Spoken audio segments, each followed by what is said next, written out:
For almost 10 years, I convinced myself that love could be earned through consistency. Not grand gestures, not speeches, just showing up every single day. My name is Ryan, and for nearly a decade, I built what I believed was a good life with my wife, Megan, in a quiet suburb just outside Indianapolis, Indiana. The neighborhood wasn't glamorous, but it was peaceful. Tree-lined streets, freshly cut lawns every Saturday morning. Kids riding bicycles until the streetlights came on. It looked like the kind of place where families stayed together. I thought ours would too. When Megan and I married, her son Cody was only 8 years old. His biological father had drifted in and out of his life for years, making promises he never kept and disappearing whenever responsibility appeared. I never tried to replace him. I knew that wasn't my place. I only wanted to become someone Cody could rely on. Looking back now, maybe that was my first mistake. The mortgage came out of my account every month. Property taxes, home insurance, utilities, internet, car insurance, private school tuition, summer camps, baseball equipment, dental bills, family vacations to Florida, a used pickup truck for Cody when he got his driver's license. Every major expense had my name attached to it. I never complained because I believed that's what husbands did. That's what fathers did, even if no one officially called them that. Whenever Megan worried about money, I told her not to. "I've got it," I'd say, and I always did. I worked long weeks managing commercial construction projects. Some days started before sunrise and ended after dark. I missed birthdays at friends' houses, fishing trips, football games with coworkers. Every overtime shift meant another payment made on time, another opportunity for my family to live comfortably. When I walked through the front door each evening, exhausted and smelling like dust and concrete, I told myself it was worth it. The house was warm. The refrigerator was full. The lights were on. That was enough. Or so I thought. Cody never openly hated me. That would have been easier. Instead, he treated me like background noise. If he needed money, he found me. If he wanted permission, he asked Megan. If something broke, I fixed it. If something expensive needed to be bought, everyone looked at me. When relatives visited during Thanksgiving, they complimented Megan on the beautiful house. Nobody mentioned that I had paid for every square foot of it. At Christmas, Cody thanked his mother for gifts that had come directly from my paycheck. I smiled anyway. I kept telling myself respect takes time. Years, maybe. One day he'll realize who was actually there. One day he'll understand. One day. Those two words became the foundation of my entire marriage. Megan wasn't cruel. She was comfortable. Comfort has a strange way of becoming entitlement when it lasts long enough. If Cody interrupted me while I was speaking, she'd laugh it off. If teenagers were polite, she'd joke, they wouldn't be teenagers. If he ignored me after I asked him to do something, she'd simply repeat my request herself. Only then would he move. At first, I thought she was trying to keep the peace. Later, I realized something much worse. My words carried no authority unless they came out of her mouth. I wasn't a parent. I wasn't really a husband.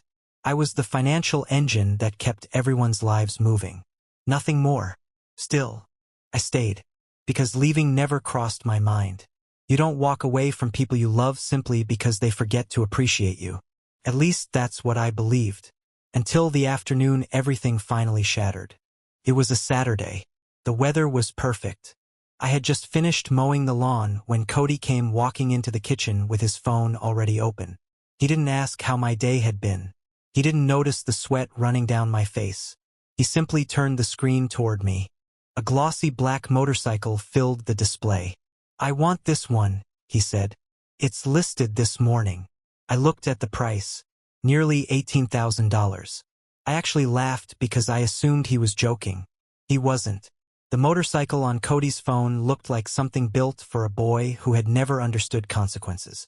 Black body, chrome edges, a machine made of speed, noise, and arrogance. I stood there in the kitchen, still in my grass-stained jeans, sweat drying on my neck, the smell of cut lawn clinging to my shirt. My hands were rough from work. His were clean. $18,000, I said quietly. Cody shrugged. Not a guilty shrug. Not even embarrassed. Just impatient. Yeah, it's a good deal. I looked at him for a long moment, waiting for some sign that he understood what he was asking. Waiting for the old dream inside me to wake up and say, he's still young. Be patient. But Cody was 17 now. Almost a man. Old enough to know the weight of money. Old enough to know I had never been a fountain he could kick and still drink from. Cody? I said, keeping my voice calm. You already have a truck. That truck *CKs. That truck is paid for. It's embarrassing. I almost smiled at that. Embarrassing. That word sat between us like a dirty plate on a clean table. I had bought that truck after 3 months of overtime, after dragging myself home half dead from job sites, after skipping things I wanted because he needed something reliable. I remembered standing beside him in the driveway, watching him run his hand over the hood like it was treasure. Back then he had grinned. Back then he had said thanks. Once.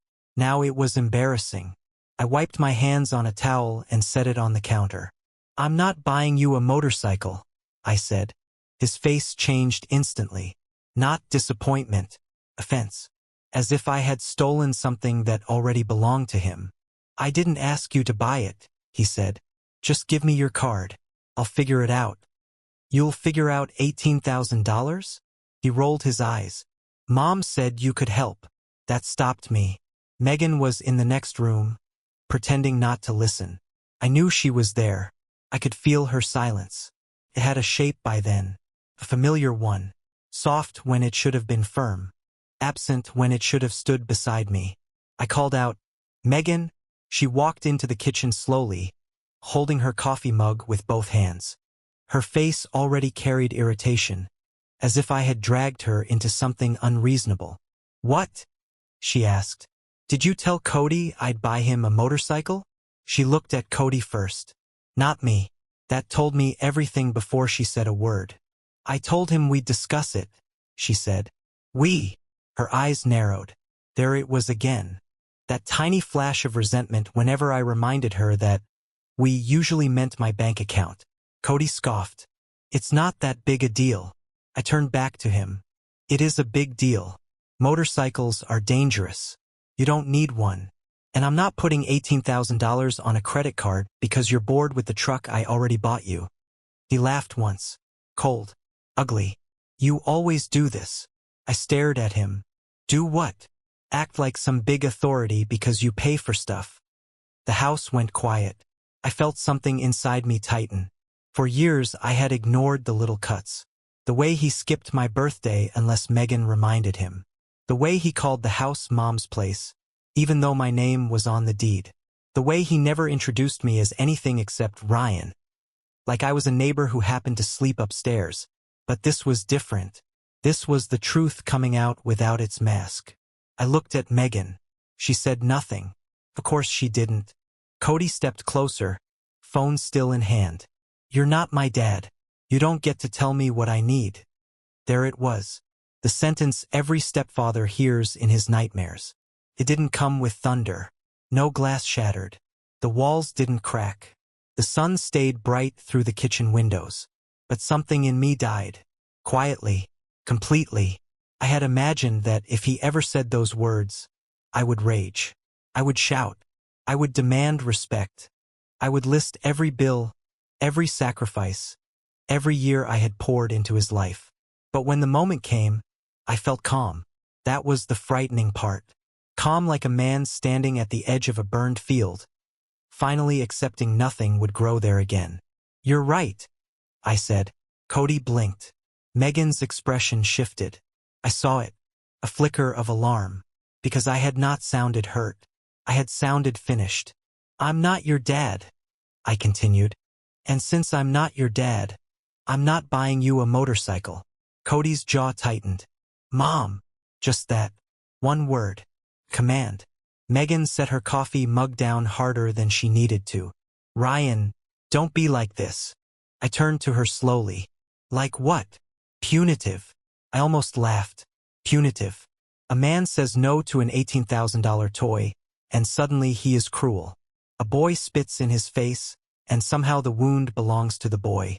Megan, I said. He has a vehicle.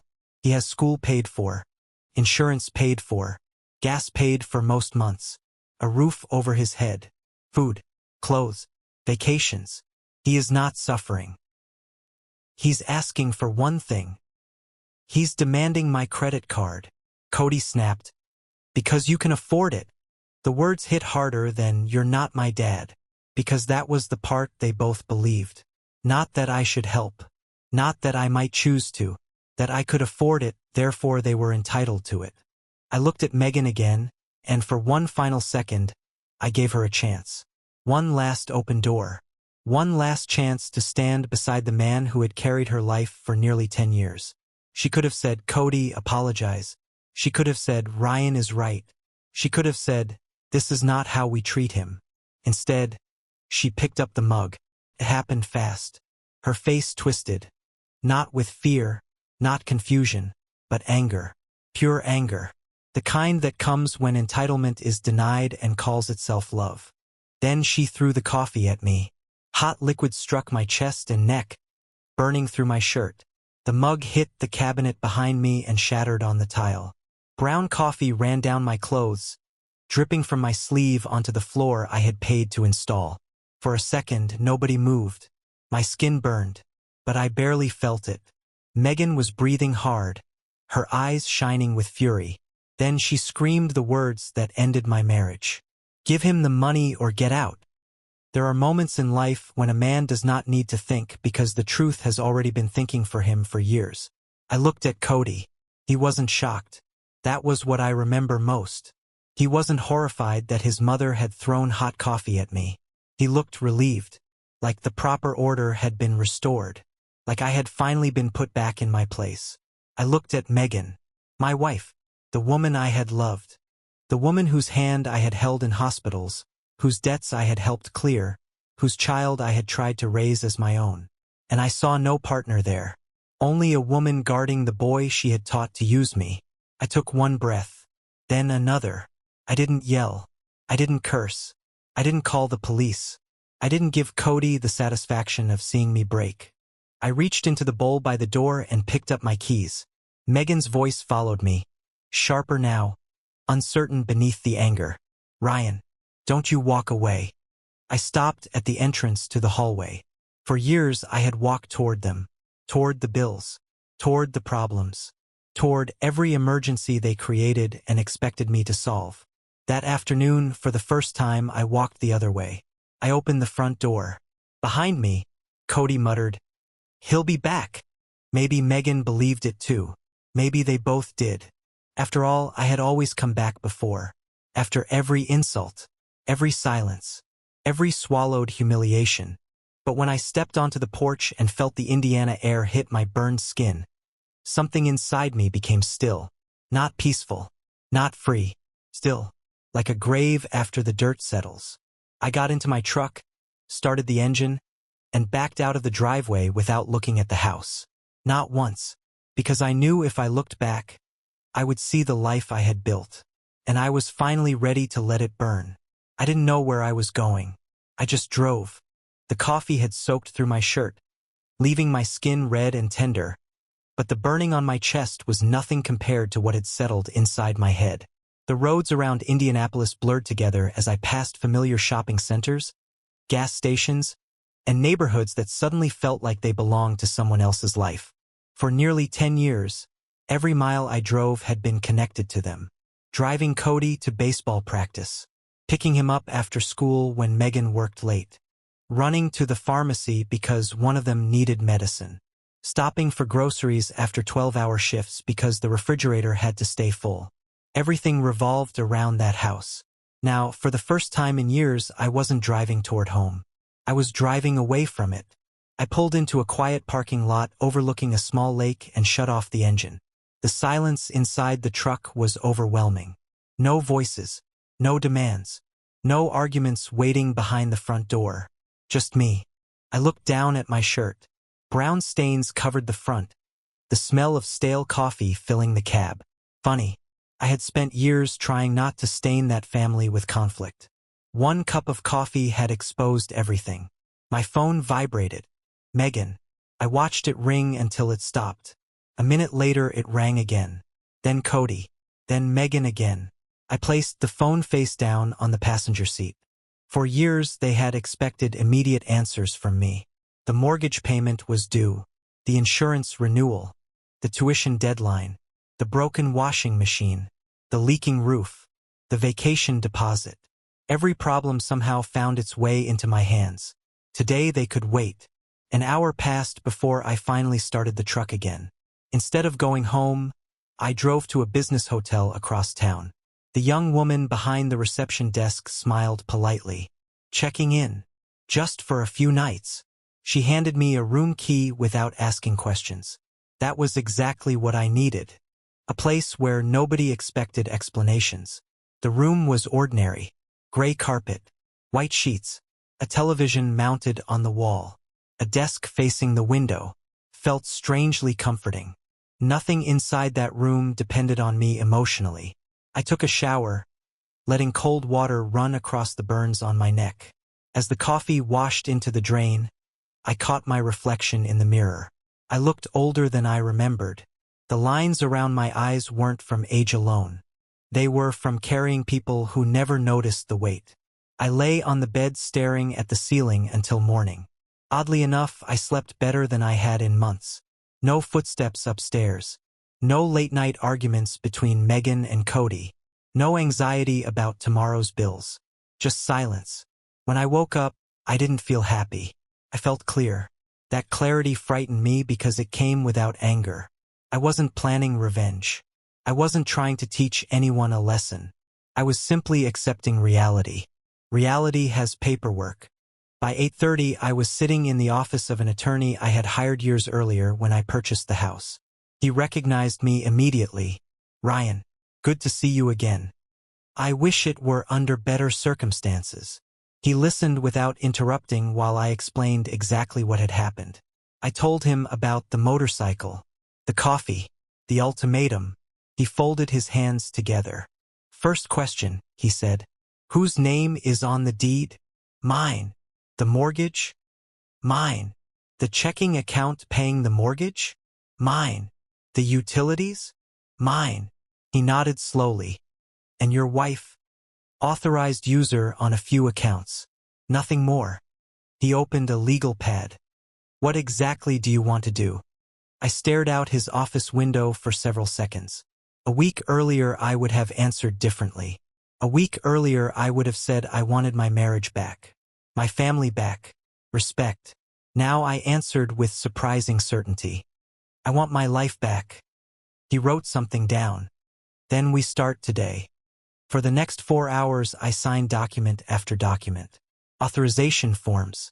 Financial instructions. Property paperwork. Every signature felt strangely light. As though I wasn't ending something. As though I was finally acknowledging something that had ended long ago. After leaving his office, I called a moving company. How quickly can you pack a house? Depends on the size. 3 bedrooms. When do you need it? Tomorrow. There was a short pause. We can make that happen. Good. Next came the bank. The manager knew me by name. I had financed the house through them nearly a decade earlier. I need to separate every account solely connected to me. He looked surprised. Everything? Everything. Joint credit cards. Cancelled. Automatic transfers. Stopped. Insurance payments. Redirected. Emergency savings. Moved. Investment accounts. Transferred.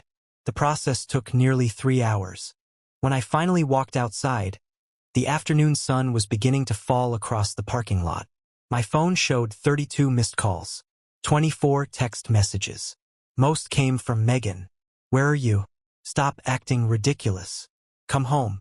We need to talk. Cody didn't mean it. Answer me. The last message was different. You can't ignore us forever. I stared at those words. Ignore us. That was interesting. For years they had ignored every sacrifice I made without even realizing they were doing it.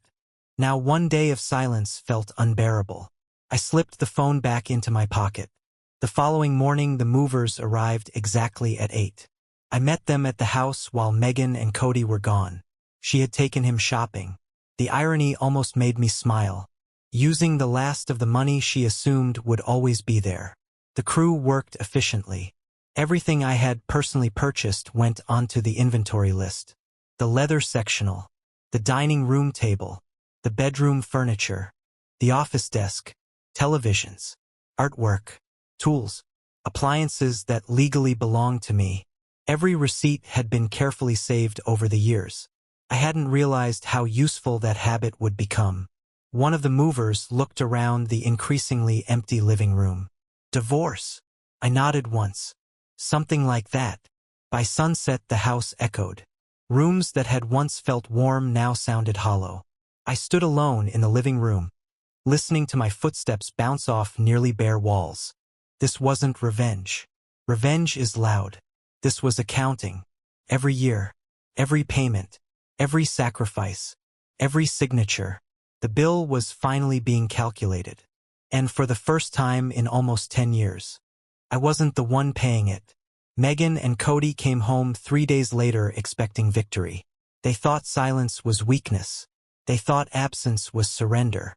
They thought I was somewhere alone, ashamed, waiting for my pride to cool enough to crawl back through the front door. That was the story they had written for me. I suppose I had helped them write it. For years I had always returned. After every insult, after every eye roll, after every dinner where Cody spoke through me like I was empty air, after every moment Megan looked away when she should have defended me. I came back because I believed endurance was love. I was wrong. Love without respect becomes a cage. And I had finally found the key. I was not in the house when they entered. My attorney was. A sharply dressed man named Ellis sat in the middle of the living room, calm as a funeral director. His suit was dark gray, his shoes polished, his briefcase open beside him. On the coffee table sat a thick folder filled with documents that had taken years of sacrifice to create and only 3 days of clarity to we *p*****. The house must have looked strange to them. Half empty, echoing. The sectional gone. The television gone. The framed photographs removed from the hallway. The dining table where we once pretended to be a family was gone too. Only the things legally belonging to Megan remained. A few lamps, some kitchenware, Cody's gaming chair, his posters, the cheap decorations she had bought with my card and called hers. I imagined Cody stepping inside first, probably laughing at something on his phone, until the silence swallowed him. Then Megan behind him, keys still in hand, grocery bags hanging from her fingers. Then Ellis rising from the chair. "Mrs. Whitaker," he would have said. "Cody, please sit down." I did not need to be there to know what happened next. Megan would have demanded to know who he was. Cody would have called me dramatic. They would have expected the world to bend again. But papers do not bend. Signatures do not cry. Legal ownership does not care who feels offended. Ellis called me afterward from the driveway. His voice was professional, almost gentle. "They've been served." I sat in my hotel room by the window, watching traffic move along the highway like veins carrying life somewhere else. "How did she take it?" I asked. There was a pause. "Poorly." I closed my eyes. "Not from regret. From exhaustion." He continued. I explained the property sale agreement, the account separations, the termination of discretionary payments, and the notice to vacate. "And Cody?" He was very quiet by the end. Good. Quiet was where truth began. For nearly 10 years, that house had been treated like Megan's kingdom and Cody's inheritance. But it had never been theirs. The deed was mine. The mortgage was mine. The down payment came from money I earned before I ever married Megan. Every renovation, every repair, every insurance payment, every tax bill had come from my accounts. They had lived inside my labor and called it home. Now the walls had finally introduced themselves. Megan called me 17 times that evening. I answered none of them. Then came the texts. "Ryan, what is this? You sold our house? How could you do this to us? Cody is scared. Please answer. This is insane. We can talk." I stared at that last one for a long time. We can talk. Strange how talking became possible only after the money stopped listening. I did not respond. By midnight, my phone buzzed again. This time it was Cody. Just one message. Are you really doing this? I typed nothing. I wanted to say many things. I wanted to say that I had already done it. I wanted to ask whether he had felt scared when his mother threw hot coffee at me. I wanted to ask whether he had thought of me as a person when he demanded my card. I wanted to ask if "you're not my dad" tasted different now that the bills had repeated it back to him. But I said nothing. Silence had become my only honest language. The next morning, Megan finally reached me from an unknown number. I answered by mistake. "Ryan," she breathed. Her voice was broken in a way I had once believed would break me too. "Didn't. What do you need, Megan?" She began crying immediately. Not soft tears. Panic. "Please don't do this. Please." I was angry. I shouldn't have thrown the coffee. I shouldn't have said what I said. "No," I replied. "You shouldn't have. Cody didn't mean it either. He meant enough. He's a kid. He's 17. He was upset. He was entitled." Silence. Then she whispered, "We're your family." I looked around the hotel room. A suitcase by the wall. A folded shirt on a chair. Plain white bed. Nothing there was warm. Nothing there was beautiful. But nothing there lied to me. "No," I said. "You were my expense." She gasped like I had slapped her. Maybe I had. Truth can sound cruel when it arrives late. "I loved you," she said. I wanted to believe that. God help me, some wounded part of me still wanted to. But love does not stand silently while your child strips a man of dignity. Love does not pick up a mug. Love does not shout, "Give him the money or get out." "You loved what I provided," I said. "There's a difference."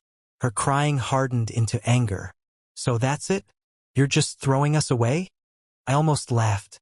There it was. The old trick. The one where I became the villain because I stopped bleeding on command.